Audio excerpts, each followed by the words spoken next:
Hola, hola. Estamos aquí con Naren Herrero para hablar sobre el pranayama hoy, como parte de nuestro programa de Radicalmente dedicado este mes a la respiración. Quería hablar con Naren, que os voy a presentar quién es Naren Herrero, que nació en Argentina y vive en Barcelona desde el 2007. Es profesor y formador de filosofía de yoga, a la vez que escritor especializado de temas de hinduismo, yoga y espiritualidad. Tiene un blog sobre estos temas desde el 2008, que es hijodevecino.net, y también es co-creador de la escuela online de filosofía y yoga satsangacampus.com. Lo pondremos todo en la descripción de este vídeo. A la fecha ha publicado 4 libros, el último titulado El viaje del yoga, que está publicado por Lonely Planet, y su interés en la respiración es cada vez más fuerte. Me hace muchísima ilusión estar contigo aquí, Naren. Bueno, siempre me hace ilusión estar contigo porque siempre me lo paso bien contigo. O sea que me apetece mucho esta conversación que vamos a tener hoy sobre el pranayama. Sí, María, gracias. Gracias por la invitación y a mí también. Es un tema, como dijiste ahí, que me interesa cada vez más. Entonces, yo creo que a lo mejor es que empecemos definiendo pranayama. ¿Qué te parece? Sí, me parece bien. Vamos a decir de dónde viene y todo, ¿verdad? Porque para alguna gente a lo mejor es un tema totalmente nuevo. Sí, pranayama es una palabra sánscrita, que es decir, una lengua antigua e incluso sagrada de la India, y es una palabra que está compuesta por dos términos. El más importante aquí es prana, y el otro puede ser yama o ayama, que eso lo podemos explicar también. Pero prana es el concepto central y es una palabra que, si uno ve los textos antiguos, que tienen, estoy hablando de hace 3000 años por lo menos, aparece. Y prana ahí refiere a la energía vital en un sentido supremo, superior, absoluto, casi como un sinónimo de lo que uno podría llamar Dios. Pero no Dios con una cara, sino como esa energía que sostiene todo el cosmos, lo que llamamos el absoluto. Entonces es un sinónimo. De ese concepto tan metafísico, con el paso de los siglos encontramos que prana se empieza a utilizar también como sinónimo de vida como aliento vital, es decir, cuando uno dice tiene prana o no tiene prana, alguien es que está vivo o está muerto, básicamente. Y luego, llegándolo a un punto todavía más específico, es la respiración, porque lo que mantiene a un ser humano vivo a nivel fisiológico es la respiración, más que nada.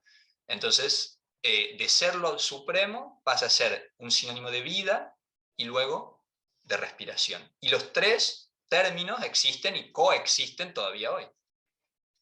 Bueno, coexisten, ¿no? Y es muy bonito esto de que tenga estas 3 cosas porque une las 3 cosas, ¿verdad? O sea que básicamente ninguna puede existir sin la otra, Claro, ¿no? claro, claro, claro. Son diferentes como acercamientos a la misma idea, desde lo macro o lo micro, ¿no? Pasando. Y luego nos podríamos poner más técnicos, porque esa respiración en sí misma, también en los manuales de yoga medievales sobre todo, se empieza a dividir cómo afecta el metabolismo energético y físico de una persona en diferentes tipos de corrientes energéticas o vitales, esa misma respiración y esa energía vital que llamamos prana, ¿no? Entonces eso ya es meterse más técnico. Siempre se puede ir como teniendo nuevas lecturas de esta idea de prana. Entonces cuéntanos esto de yama y ayama. Yama significa control. Es literal, esto es literal, significa control. Luego hay traducciones diferentes, pero es el control del prana, es decir, el control de la energía vital o, para que suene más bonito, la regulación de la energía vital. Es decir, yo no respiro de forma compulsiva como me sale, sino que conscientemente y voluntariamente manejo mi energía vital a través de la respiración, que es el mecanismo fisiológico más poderoso para efectos, como ya se sabe, a nivel físico, pero también a nivel mental, emocional, etc. Y hay otra versión que no es, digamos, contradictoria, sino que las dos coexisten también, que es ayama, en vez de yama, que es control, ayama, que es alargamiento. El alargamiento del prana, es decir, el alargamiento de la respiración, que en la tradición de la India redunda en el alargamiento de la vida. ¿no? Cuanto más podemos respirar, cuanto más lento en general podemos respirar, más tiempo vamos a vivir supuestamente. Entonces un alargamiento de la energía vital es vivir más años también. Bueno, y volvemos además a todo esto que estábamos hablando antes, ¿verdad? De que prana no solamente es respiración, también es vida, también es espiritualidad, ¿verdad? Y entonces el utilizar estos dos llamas o llama o ayama también en esos contextos más amplios, ¿no? Que es una de las cosas que tiene tan bella esta tradición, que nos diferencia de cómo, ¿no? Todos, o sea, que ahora se habla mucho de la respiración y de la importancia de la respiración, pero hay esta diferencia que a lo mejor queremos mirarla, ¿no? De esta visión del pranayama, no solamente como algo de respirar, sino algo que es más allá. Te iría bien entrar en eso. Claro, es que uno, si habla desde lo científico médico, va a decir que inhalamos oxígeno, o que exhalamos dióxido de carbono. En la tradición de la India nunca encontramos estos términos, en la tradición del yoga quiero decir, sino que se habla de energía vital. Por tanto, el oxígeno o el dióxido de carbono son simplemente una manifestación casi que burda del prana, que es la energía de fondo. Entonces, el objetivo del yogi sería poder conectar con el prana, que no es lo mismo que el oxígeno, y que la respiración es simplemente una herramienta, la más poderosa para hacerlo, pero no es un fin en sí mismo, es un medio, ¿no? Entonces, encontramos textos donde se explica cómo sería este proceso de observar la respiración. Ya no se trata de controlar la respiración, de manipular, regular, mejorar, no. Ya llevándolo al nivel más elevado es observar la respiración, porque la respiración sucede sola. El ser humano duerme y entra el aire y sale el aire, y tú no estás haciendo nada. O sea que la respiración es una fuerza cósmica que te está entrando y saliendo y te mantiene vivo. Entonces eso es lo que quieres observar. ¿Qué hay ahí? Me encanta esto, ¿no? Porque entonces ya volvemos al tema de llama y ayama, y entonces en este tema de observar, ¿no? Y volviendo, por ejemplo, a yogas, chitta, vritti, nirodha, ¿no? Entonces, cómo la respiración es con el control sobre mi atención, sobre mi prana, ¿verdad? Sobre mi respiración y cómo sostenerla en el tiempo, ¿no? O sea, que sostener tanto la respiración como la atención sobre la respiración. Es que va junto, porque respirar ya estamos respirando. Por tanto, para que la respiración sea consciente y voluntaria, automáticamente necesitamos atención. Y esta es la clave del yoga. La clave del yoga no es tanto la respiración como la atención realmente, pero cuando la atención se pone en la respiración, el efecto se duplica, ¿no? Si mi atención está a través de la ventana, es importante, puede ser útil. Pero si la atención la pongo en la respiración, es como que todo se exacerbara a mi beneficio. Pero sin duda va junto. No puede haber, no sirve de nada tener una respiración de un tipo, una técnica incluso, que yo pueda manejar si no tengo la atención puesta ahí y la atención adecuada, es decir, con el objetivo adecuado. La intención que está detrás, ¿no? Vamos a hablar de eso. Si volvemos a los textos, ¿no? Has dicho que pranayama lo podemos encontrar en textos hasta hace 3000 años, ¿verdad? ¿Cómo aparecen estos textos? ¿Cuál es la razón de ser? ¿Cuál es la intención detrás que ponen en esos textos más antiguos? Pues en lo más antiguo que tenemos, aquí tengo un ejemplo, que es en Upanishad. Esto podría ser Brihadaranyaka Upanishad, esto sí que estamos hablando de eso, alrededor de 3000 años. Hay todo un fragmento en que las potencias vitales, dice el texto, que son rivales entre sí, para ver quién es superior, cuál de las potencias es superior. Cuando hablamos de las potencias vitales, aquí son los sentidos y las capacidades que tiene un ser humano en su cuerpo. Acuden al absoluto y le preguntan, ¿cuál de nosotras es superior a las demás? Queremos saber. Y el absoluto, que tiene la potestad, va a responder. Y dice, aquella cuya ausencia más acusa el cuerpo. Entonces, voy leyendo brevemente. Entonces, se ausentó el habla, que es una capacidad vital. El habla se ausenta un año, vuelve y pregunta, ¿cómo habéis vivido sin mí? Y las demás responden, bueno, hemos vivido como mudas, sin decir nada, pero sin dejar de respirar, de ver, de oír, de pensar y de procrear con el semen, que es otra capacidad vital aquí. Entonces el habla, bueno, volvió. Y se ausentó la vista. Y vuelve al año. ¿Cómo habéis vivido sin mí? Bueno, sin ver, como ciegas, pero pudimos hacer todo lo otro. Y así continúa, ¿no? Se va el oído, vuelve. ¿Y cómo vivieron? Bueno, como sordas, pero todo lo otro. Se va la mente. ¿Cómo vivieron? Como necios, pero todo lo otro. Y se va el semen. ¿Cómo vivieron? Bueno, como impotentes, pero todo lo otro. Y finalmente, ¿quién se va a ir? La respiración, dice aquí, el prana, que es la palabra que aparece en sánscrito. Se quiso ausentar. Y entonces tiró de las demás potencias como un caballo fuerte y hermoso de la región del Indo, tiraría de un poste para arrancarlo de cuajo. Y las otras potencias le suplicaron, por favor no te vayas, no podemos vivir sin ti. Entonces así se lo presenta en los textos antiguos. Qué bonito, me encanta, Mm. me encanta. Y entonces, entonces es lo más fundamental, ¿no? Y lo sabemos nosotros también, es lo más fundamental. Hay algo, y sobre la intención detrás del hacer el pranayama. La intención original parece que está relacionada con el ascetismo y el sacrificio. Esto es la original que tenemos referencias, es decir, el control de la respiración tiene todavía un talante muy ascético y de sacrificio. Es decir, en lugar de respirar como se me da la gana, hago unos patrones específicos que implican un sacrificio, que es decir, que yo ofrendo mi inhalación en mi exhalación, o mi exhalación en mi inhalación, como se dice en la Bhagavad Gita, o directamente retengo, suspendo mi respiración de forma voluntaria como un sacrificio, es casi una forma de ofrenda espiritual. No tiene un objetivo fisiológico en estos textos o un beneficio físico, es más bien un mérito religioso casi que se está buscando. Así se lo presenta en los textos antiguos, por eso es muy distinto a como lo vemos hoy, aunque la metodología es la misma. Hablamos un poquitito de la metodología. Sí.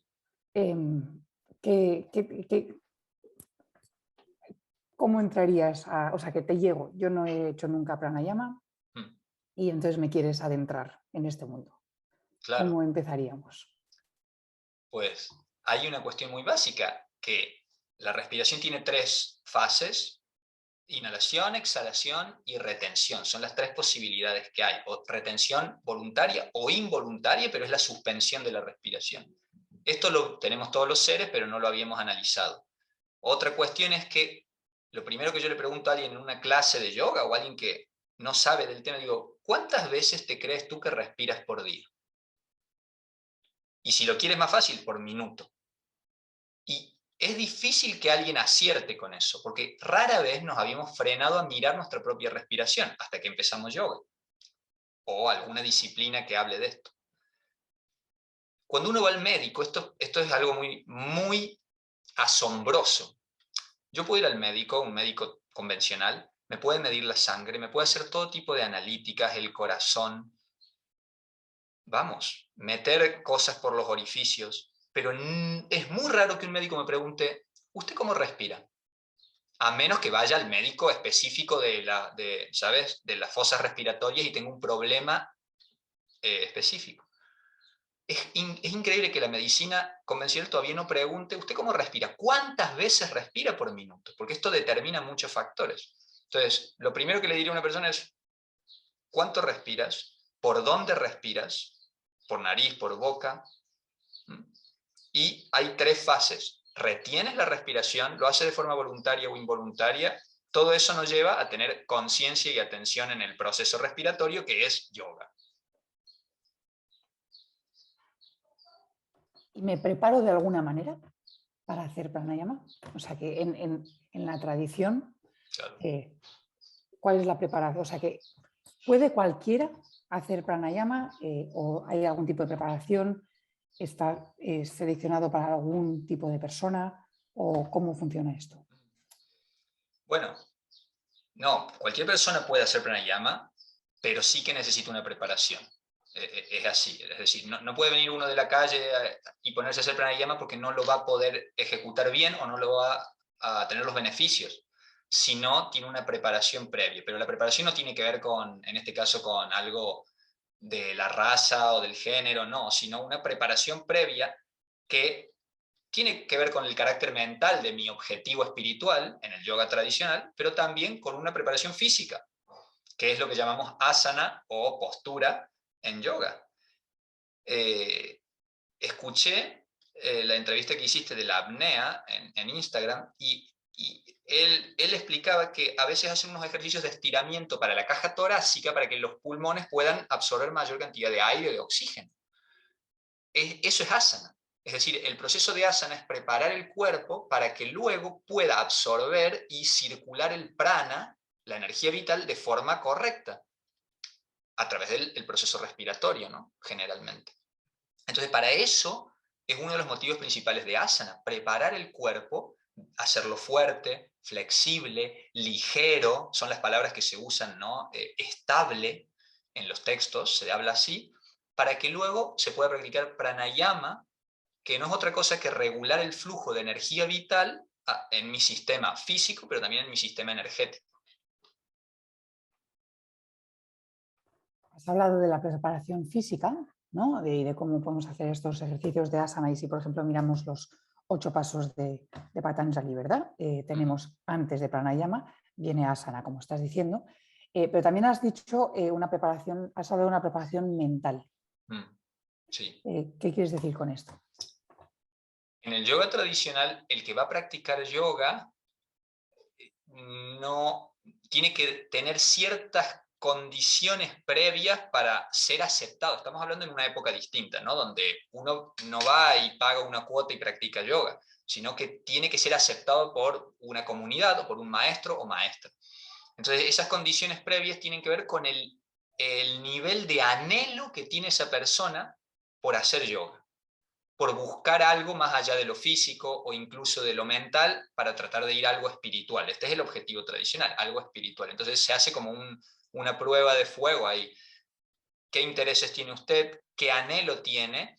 ¿Y qué nivel eso de pureza de corazón tiene para hacerlo? Generalmente el que no cumple con eso no es aceptado por los maestros, aunque eso no quiere decir que no pueda practicarlo de alguna manera, pero no entra dentro de un linaje, por ejemplo, formal.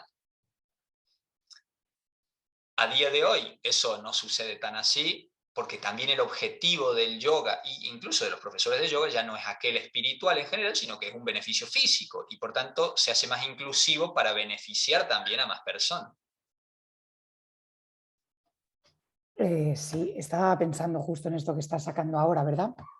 De cómo ha ido cambiando, ¿no? Y de que creo que se han perdido, o me encantaría ver tu punto de vista sobre esto, ¿no? O sea que tal y como lo entendemos hoy, efectivamente, tanto la parte de asana como la parte de pranayama se ha vuelto una cosa para mucha gente, ¿no? No vamos a colocar a todo el mundo en ese lugar, más física, ¿verdad? Y los beneficios que tiene físicos.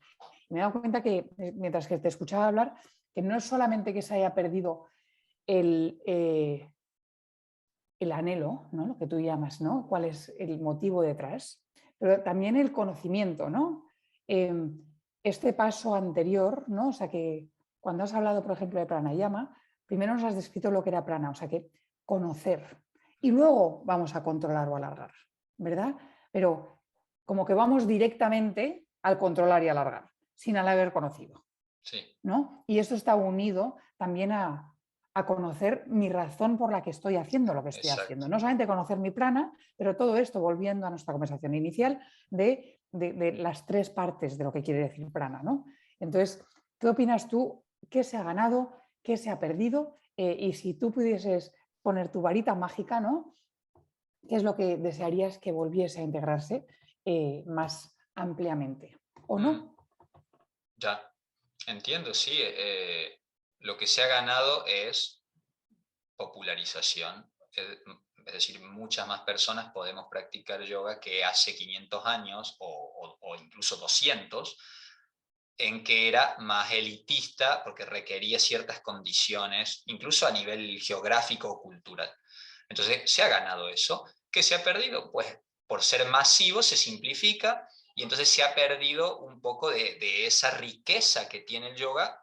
Por tanto, es algo como que se ha limitado. El objetivo está limitado. El propósito es mucho más pequeño que lo que solía ser antes, que era un propósito sublime, ¿no? Y ahora es un propósito, bueno, un poco lo básico de supervivencia, estar sano o dormir mejor o tener un poco de paz mental, que no es que esté mal, sino que es menos de lo que podría ser. Esto es así y no hay nada que renegar de eso en realidad. Yo no soy, como que no me quejo de eso, digo, es lo que hay y vamos a tratar de adaptarnos ahí. Entonces, generalmente vamos a utilizar la respiración o el pranayama para beneficiar a alguien físicamente y está correcto.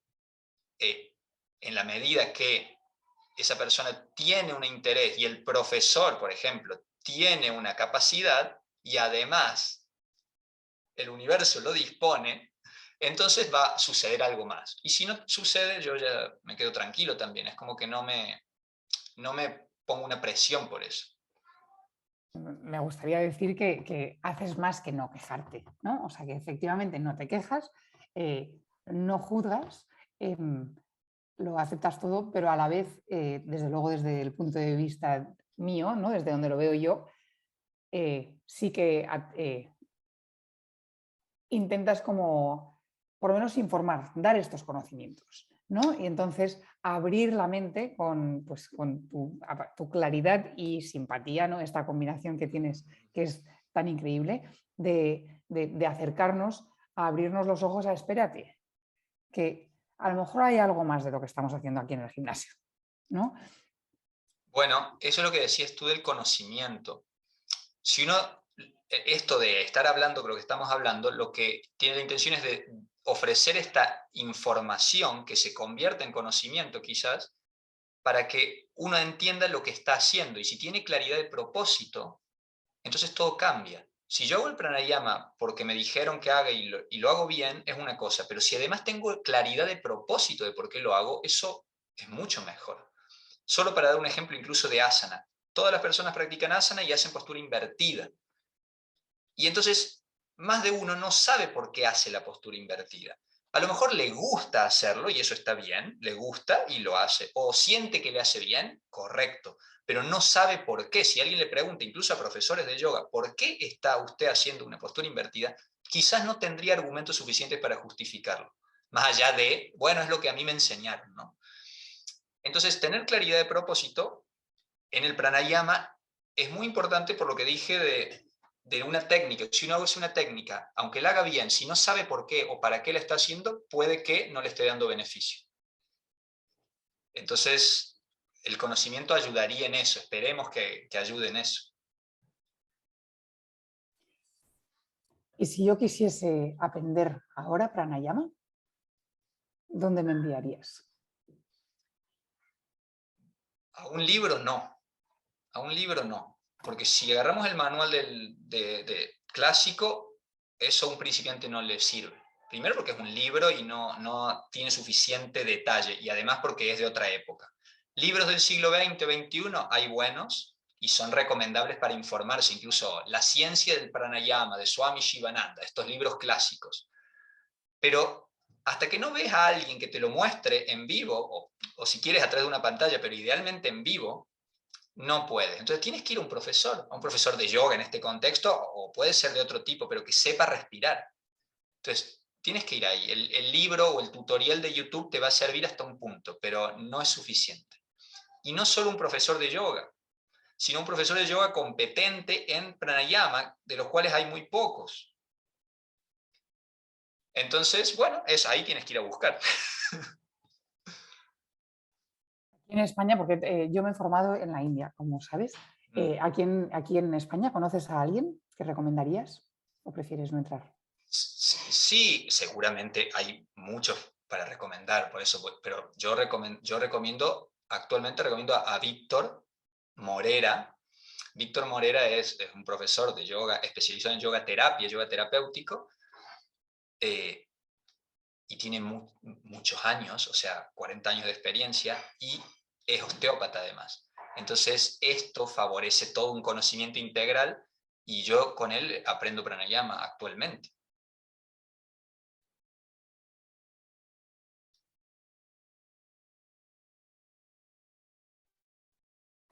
Vale, vale. Creo ¿hay algún otro tema que querrías tratar? Sé que tienes muchas cosas que querías leer. No sé si hay una cosa que digas, mira, esto quiero compartirlo con vosotros. Bueno, volviendo a tu charla sobre apnea con Santi que tuviste y que la vi, se hace mucho hincapié en la importancia de la exhalación. Es decir, la exhalación más larga que la inhalación, por aquello de sacar el dióxido de carbono del cuerpo. Y curiosamente, o no, sin usar esa terminología, desde muy antiguo los yogis utilizan un ratio respiratorio que generalmente es 1-4-2. Es decir, inhalo en 1, retengo en 4 tiempos y exhalo en 2 tiempos. Y eso se lleva a cualquier ratio, ¿no? Inhalo en 3, sostengo 12 y exhalo 6. Siempre la exhalación es más larga que la inhalación. Nunca hablaron del CO2, sin embargo, los yogis lo tuvieron claro desde hace miles de años, de que era bueno para el cuerpo y para la mente exhalar más que inhalar. Entonces esto a mí me prueba, cuando la neurociencia o la medicina demuestran cosas actualmente, uno dice, pero estos hombres o mujeres de hace 2000, 3000 años ya lo sabían. Es fabuloso. No tenían microscopio, no tenían tomografías, pero lo sabían porque hicieron un proceso de interiorización profunda. Entonces, lo que quería decir era esto, y por otro lado, la importancia de exhalar, de exhalar bien y largo y suficiente.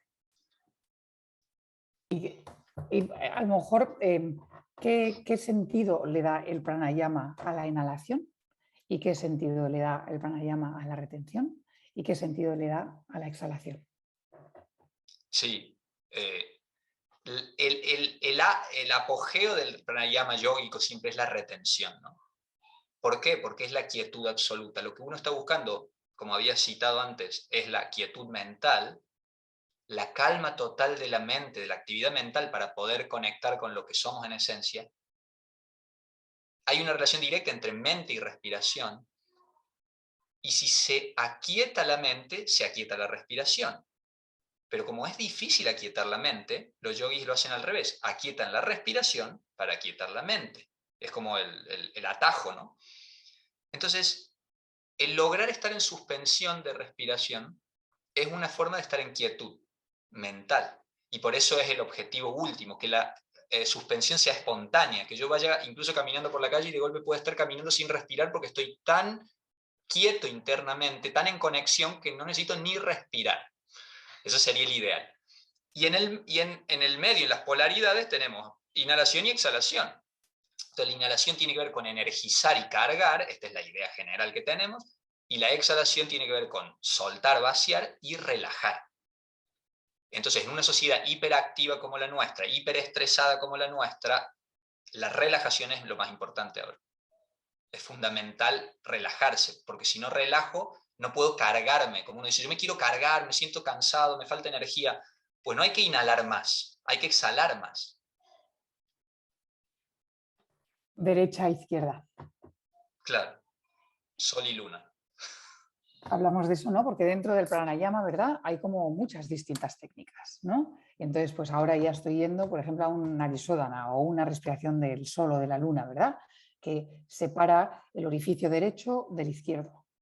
Eso sí que es más peculiar para la tradición, o sea que dentro de que ahora se están sacando como muchas metodologías modernas occidentales para la Sí. respiración, lo de izquierda-derecha, eso también, como dices tú, es algo que ellos sabían desde hace 1000 años, ¿no? Que había una diferencia entre el lado derecho y el lado izquierdo. ¿Nos puedes hablar de ello?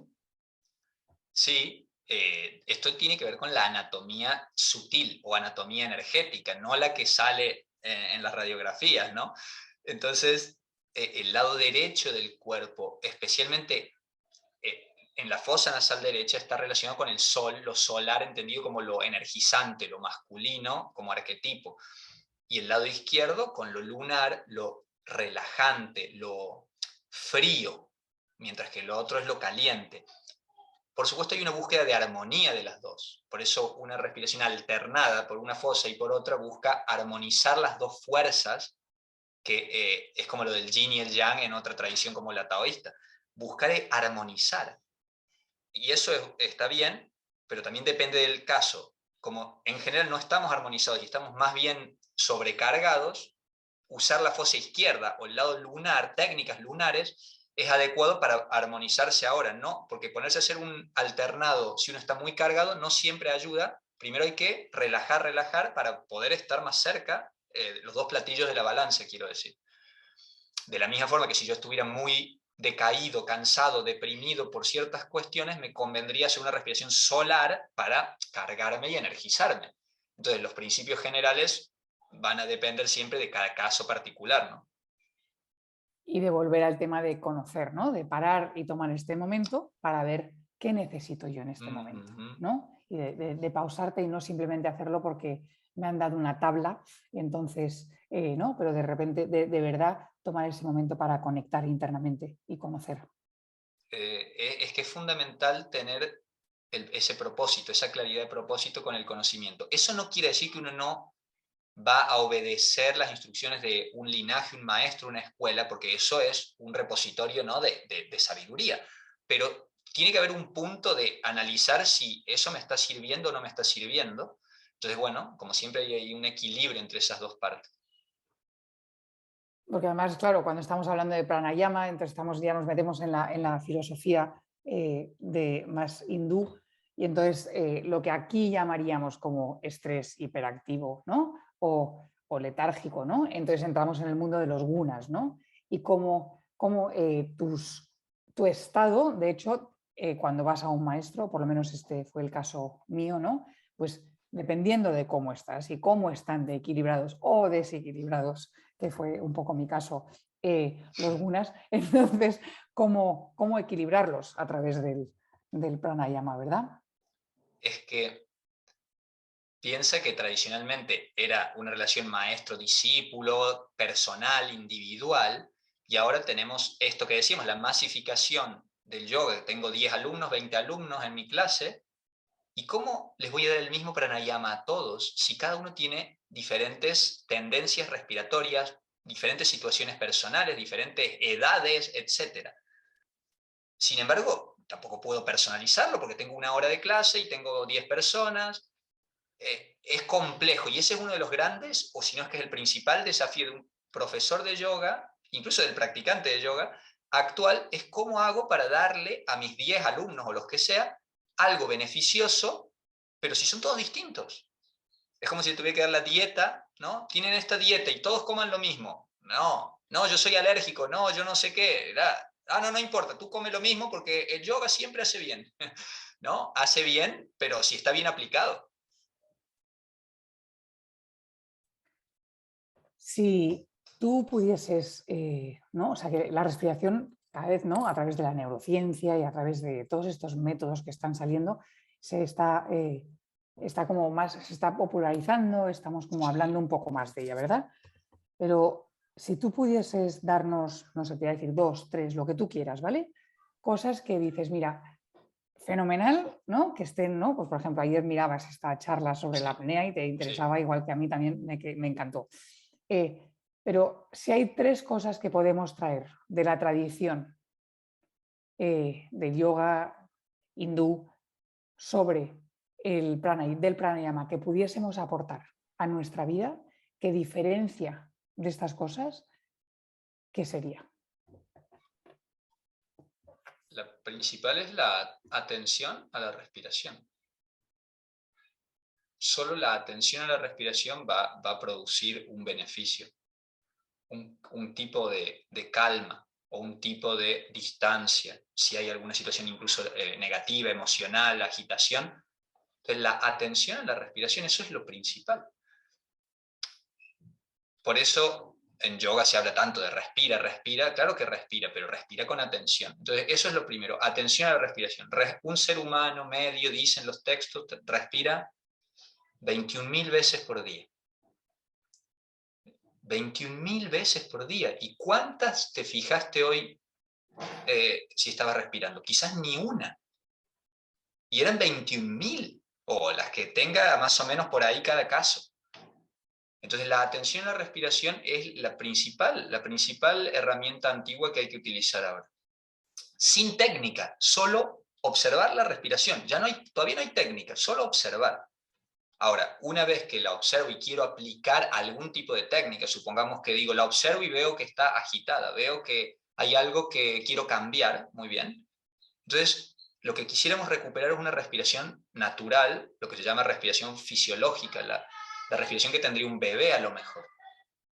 Entonces, ¿eso cómo se hace? No se hace primero con una técnica, porque para poner una técnica tiene que haber una cierta base, unos cimientos estables. Pero si tu respiración ya está mal o desequilibrada, no le pongas técnica todavía. Trata de volver a una respiración natural. Y eso, por eso se usa exhalando mucho. Es como Víctor, mi profesor de pranayama también, habla del suspiro.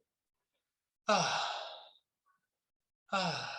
Y el suspiro mismo te va relajando la caja torácica, sin hablar ya de lo emocional, solo lo físico te lo va relajando.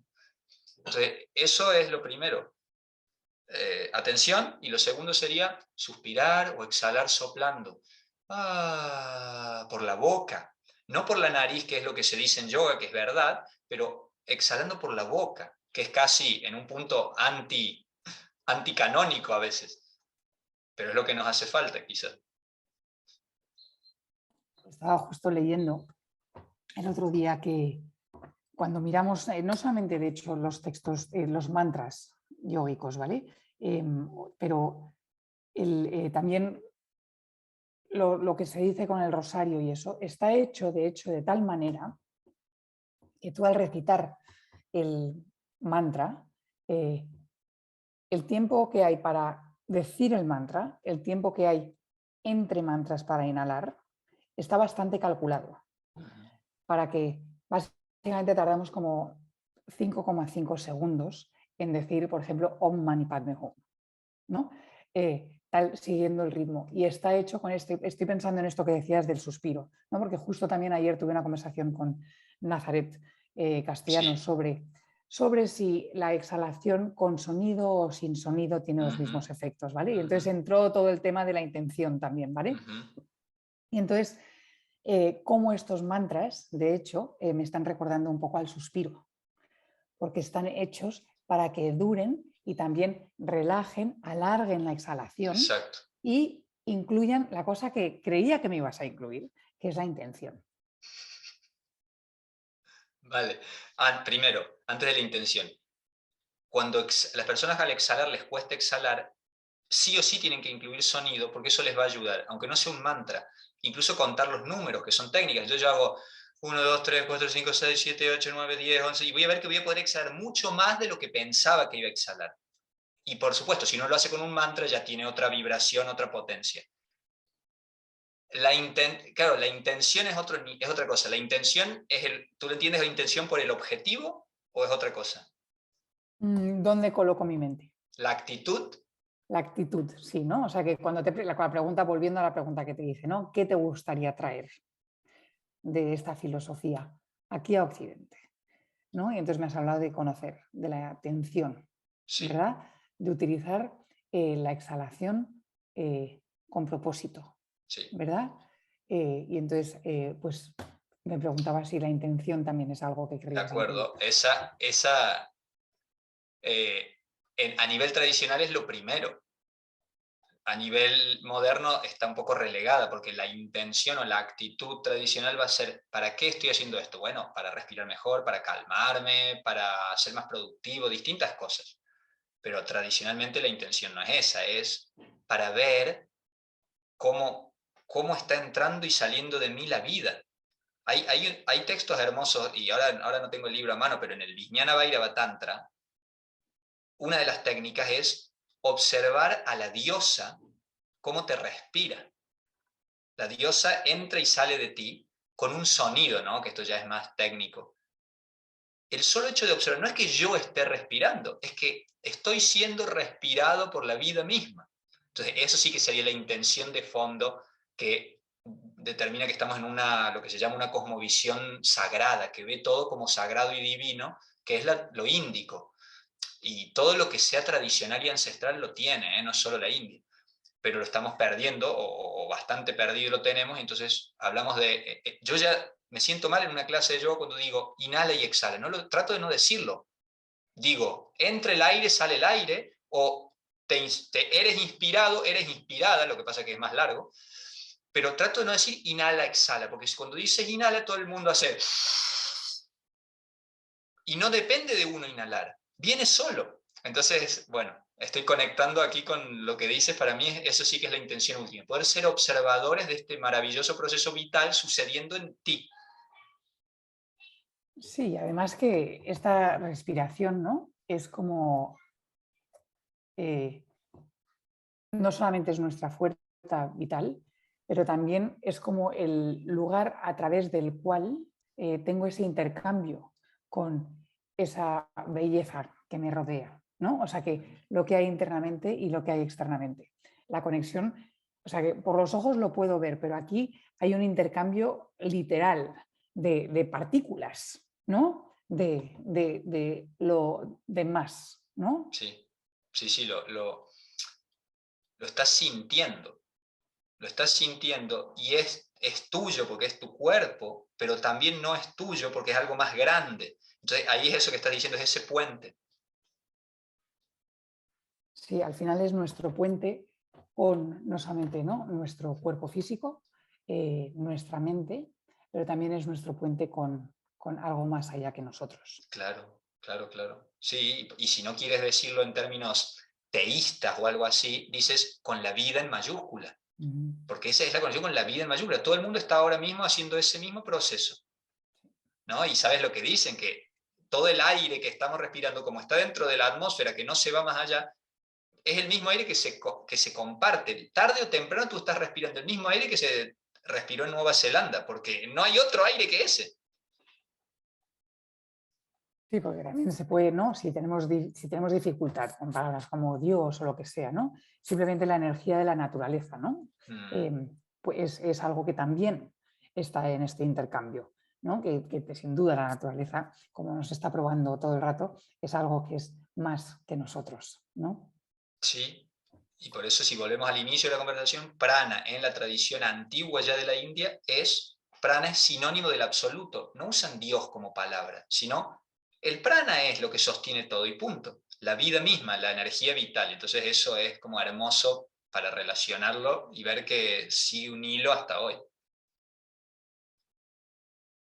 Creo que a mí me parece que esto es como esta conexión, ¿no?, de principio al final, y también de ver esta conexión que tiene con nosotros y con más la respiración. Creo que a lo mejor te quería preguntar si querrías como que tomásemos, guiarnos en un momento de conocer nuestra respiración. Hmm, sí, de acuerdo. Ya sabía que me ibas a pedir esto. Y entonces, claro, lo que estoy diciendo, una técnica generalmente no es lo ideal si alguien no tiene conciencia de su propia respiración. Es mejor empezar por la simple observación. Pero lo que yo estoy haciendo mucho ahora, como te dije, es el suspiro. Y es increíble cómo nos cuesta suspirar. Porque no es un suspiro, son, por ejemplo, 2 minutos, no sé, supongamos que tenemos 2 minutos ahora para suspirar. Entonces, la inhalación viene sola porque va a venir. Y tú te puedes imaginar que es como una fuente que se llena de agua y cuando va a desbordar, sin esfuerzo, desborda. Ah. Y vuelve a subir la fuente. A tu propio ritmo se llena el agua siempre es agradable y cuando va a desbordar, ah. El suspiro no tiene que tener esfuerzo ni ser demasiado largo tampoco. Ah. Atrévanse a hacerlo 2 minutos. Ah. Puede tener más o menos sonido, pero Un poco de sonido ayuda. Ay, qué bien. Ah. Incluso puedes mover el cuerpo si quieres, el cuello, la caja torácica, si te sirve la mueves. Ah. Ah. Ah.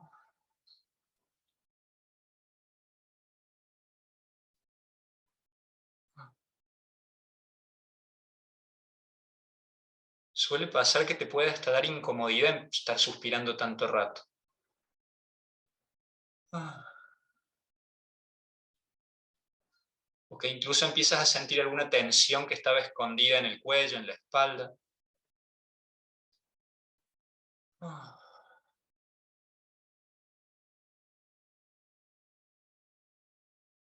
Ay, qué bueno. Ah.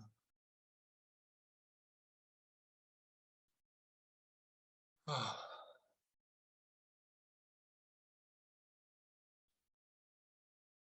Ah.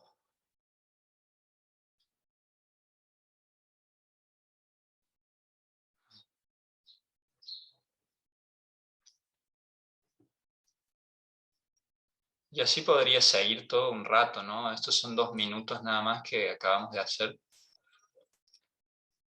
Pero como todo pranayama, cuanto más tiempo se hace, mayor e intenso es el beneficio.